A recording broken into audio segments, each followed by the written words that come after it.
This is One Africa News Network. Tonight we bring you breaking developments out of Burkina Faso, where the skies are no longer silent.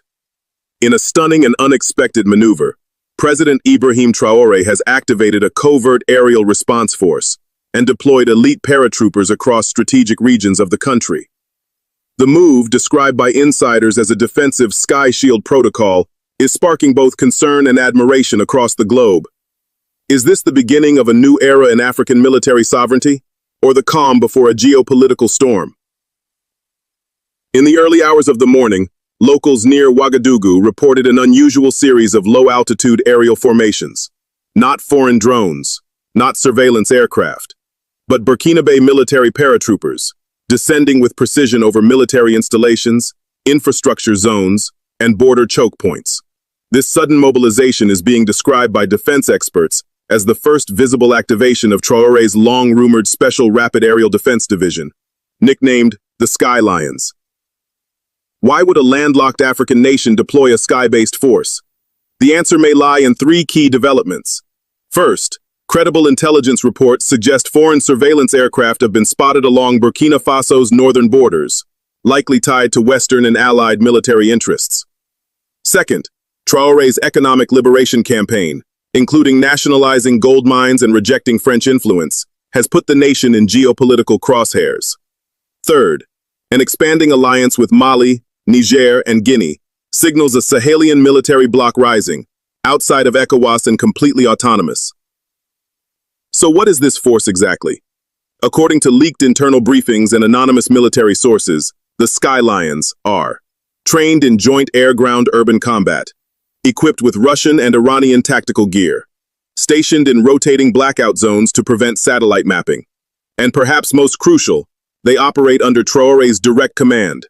Not generals, not foreign advisors. This is Africa's first presidential airborne shield division. Across Western media outlets, coverage is shifting rapidly. CNN calls it a sign of further destabilization in the Sahel. The French Ministry of Foreign Affairs issued a quiet statement expressing concern over Burkina Faso's increasingly militarized posture. But in Bamako, Niamey, and Conakry, the story is very different. Leaders across these revolutionary governments are praising Traoré, calling the deployment a declaration of sovereignty in the sky. Meanwhile, social media across Africa is ablaze with the hashtag #SkyLionsRise. For decades, African skies have been open to foreign surveillance, unchallenged drone flights, and military intimidation. But today, Burkina Faso is sending a clear message. We will not only defend our land, we will defend our airspace. We will protect our future. Traoré's move is more than military. It's symbolic. It is a doctrine, a response to a new kind of war, one where your enemy doesn't wear a uniform, where conventional command structures collapse under tribal chaos, and where speed equals life. That's why the airborne training here isn't an add-on. It's the core. In the 2025 campaign, every soldier who jumped from those planes wasn't just proving courage. They were testing a national military theory in real-world physics. What happens in Bobo Dioulasso now ripples far beyond its borders. The silent formations in the sky, the coordination on the radios, the muscle memory on impact. This is Burkina Faso shaping a military that can control chaos before it spreads. And what's most startling is that nobody saw this transformation coming. A country dismissed just a few years ago as dependent, destabilized, or disorganized is now training rapid deployment airborne units with surgical precision, in its cities, with its resources, and for its survival. But if this is happening behind the fences of SITAP, then the next question is chilling. Who are the soldiers they're preparing to face? Let's pause for a second to say, big thank you to the Black Culture Diary community, where Black voices, stories, and legacies are preserved and amplified. By becoming a member, you're not just supporting the channel, you're becoming part of a powerful cultural movement. Let's continue. The truth is, you don't train hundreds of soldiers to jump from military aircraft without a reason. You don't pour months of resources into SITAP, drill soldiers to fall into enemy terrain, and teach them to operate alone if you're just playing defense. This is preparation for something darker, something mobile, evasive, and deadly. Something that no border fence can keep out. So who are these paratroopers being trained to face? Burkina Faso isn't in a conventional war. It's in a phantom conflict, where enemies don't wear uniforms, don't hold territory for long, and don't announce their movements. The country is locked in a brutal struggle against asymmetric insurgency groups, primarily in the north and east. These aren't rebel armies from a neighboring state. They're networks of extremists, foreign-trained mercenaries, and ideologically warped militias with shifting allegiances and global funding trails. And they are everywhere. Over the past 5 years, entire provinces in Burkina Faso have been destabilized not by full-scale invasions, but by whispers, sudden attacks, and disappearing footprints. Villages are ambushed at night. Schools are torched. Roads are mined. The army isn't always fast enough to respond by land. That's why the 2025 parachute campaign is more than a drill. It's the birth of a strike doctrine tailored to enemies who vanish before the dust settles. These groups operate with a kind of cruel efficiency. They strike soft targets, markets, schools, rural townships, and disappear into forests, deserts, or even across international borders before security forces can organize. Their attacks aren't random. They're meant to erode trust, paralyze the local economy, and make civilians doubt their government's ability to protect them. And unfortunately, in some areas, they've succeeded. But Burkina Faso is adapting, not with speeches, but with speed. And that's where the paratroopers come in. In this kind of conflict, timing is everything. You can't wait 48 hours for ground convoys to assemble when a village is under siege. You need a force that can deploy from the sky in under an hour. A unit that can land on rooftops, in fields, on riverbanks, and immediately engage. Not just to fight, but to stabilize, to restore, to disrupt the rhythm of the insurgency. This isn't fantasy. It's already happening in trial operations across the country. Burkina Faso's airborne soldiers trained at SITAP are being embedded into reconnaissance missions, intelligence collection, and localized defense operations. They're trained not just to land and shoot, but to assess, adapt, and integrate with local terrain and populations. Some of the 2025 jump units have been equipped with mobile communication arrays, allowing them to set up satellite uplinks from remote forests to relay real-time battlefield data to command. Others are being trained to operate autonomously for 72 hours post-drop, carrying enough rations, ammunition, and tactical intelligence to run independent missions without waiting for backup. Why is this so critical? Because the enemy is not waiting. Every time a convoy is delayed or a village is unprotected, extremist factions gain more influence, more fear-based loyalty, and more recruits. They feed off slow reaction times and bureaucratic paralysis. That's why SITAP-trained troops are being positioned as the vanguard of a new military model, one that puts agility and aggression ahead of paperwork and politics. And make no mistake, this enemy isn't just fighting Burkina Faso. It's fighting the idea of a sovereign African state. These insurgents are fueled by external money, regional chaos, and the ghosts of foreign interventions gone wrong. Some of them are splinters of groups that once served Western objectives in Libya and the Middle East. Now, cut loose and well-armed, they see West Africa as their next laboratory of destruction. The rise of paratrooper strategy is Burkina Faso's counter to that madness. It's saying, you may be fast, but we are faster. You may be invisible, but we can land in your shadow. In this war, the sky is no longer a neutral space. It's a launch pad. And the most important part? These paratroopers don't just answer to orders. They answer to something deeper.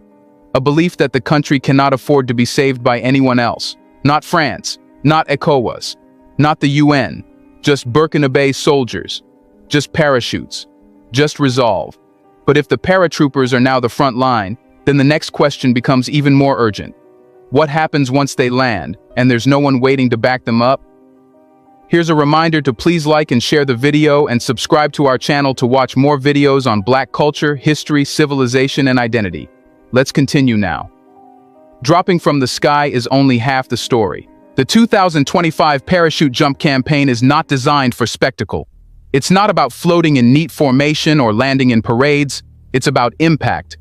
Hard landings, immediate engagement, complete autonomy. Because the moment those soldiers hit the dirt, the real war begins, and they have no cavalry coming behind them. That's the terrifying beauty of Burkina Faso's new doctrine. Paratroopers don't just land, they operate alone. No tanks rolling in behind. No air cover circling above. These are self-contained units trained to function as commandos, medics, engineers, intelligence analysts, and survivalists all in one. Once they land, they become a living, breathing piece of the battlefield, gathering intelligence, protecting civilians, or eliminating insurgent threats without waiting for orders. This changes the entire rhythm of warfare in Burkina Faso. In the past, soldiers would arrive at the scene of an attack when the shooting had already stopped. Villages would lie in ruins. Survivors traumatized. The attackers, gone. But now, thanks to real-time aerial deployment, paratroopers are hitting the ground before the smoke has cleared, sometimes even during the attack itself. That means no time to regroup, no margin for error. Every second counts. So what exactly are they trained to do once their boots touch the soil? First, secure the perimeter. These are not urban battlefields. These are forests, dry plains, rocky hills, and flood-prone river zones. Enemies can blend in with farmers or vanish into the terrain. The first task is to assess immediate threat vectors, from hidden IEDs to ambushes disguised as civilians. Second, gain control of communications. Each unit carries a lightweight but highly encrypted communications setup, allowing them to connect not just to headquarters, but to local defense volunteers, civilian authorities, and nearby patrol teams. These tools can turn a single drop team into the nerve center for a whole regional counteroffensive. Third, provide stabilization. That means more than engaging targets. It means evacuating wounded civilians, protecting schools, retrieving intelligence from hostile zones, and gathering real-time environmental data for drone or artillery units. In some scenarios, these teams are even tasked with setting up temporary command posts to hold ground until reinforcements arrive. Sometimes hours, sometimes never. What makes this more remarkable is that Burkina Faso isn't copying anyone else's model. This isn't a clone of American shock and awe or a French counterinsurgency template. This is something far more local, far more grounded in the reality of Sahel warfare, where infrastructure is limited, GPS is unreliable, and danger isn't always loud. The country is building a military strategy based on improvisation, endurance, and direct human trust, not massive war machines or foreign contractors. And for many of these soldiers, the landing site is not just a mission, it's home. Some were born in nearby villages, some have family in surrounding regions. These aren't strangers dropped into distant war zones. These are sons of the soil returning with guns, radios, and a promise to defend what was once abandoned. That psychological advantage is immeasurable. It turns the battlefield into something personal. This isn't just a fight against insurgents, it's a recovery mission for the nation's dignity. The moment a paratrooper hits the ground, he isn't just a soldier. He becomes a symbol of return, a walking answer to the question villagers have asked for years. Will anyone ever protect us? But that burden is heavy, because once they land, failure is not an option. There is no fallback plan. There are no excuses. These soldiers are taught to assume that if they die, the village dies with them. That pressure creates a mental discipline unlike anything in conventional warfare. That's why the 2025 campaign placed enormous emphasis on psychological conditioning, endurance tests, and multi-role adaptability. Soldiers are put through brutal nighttime landings, zero visibility combat drills, and forced isolation missions to simulate being cut off after a compromised drop. They're even trained to turn local resources into tools, using farm equipment for defense, setting up barricades with wood, and communicating through village elders when electronics fail. Because this war is not just technological, it is cultural, psychological, human. The goal isn't just to kill insurgents. The goal is to reclaim lost space, mentally and physically. And so, the battlefield has changed. Landing is now a beginning, not an end. A drop zone is no longer a waypoint.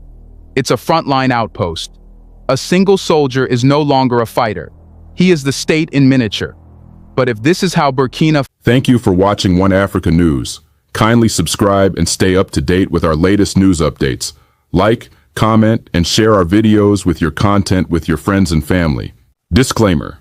The content of this video is based on credible publicly available information and is intended for educational, analytical, and informational purposes only.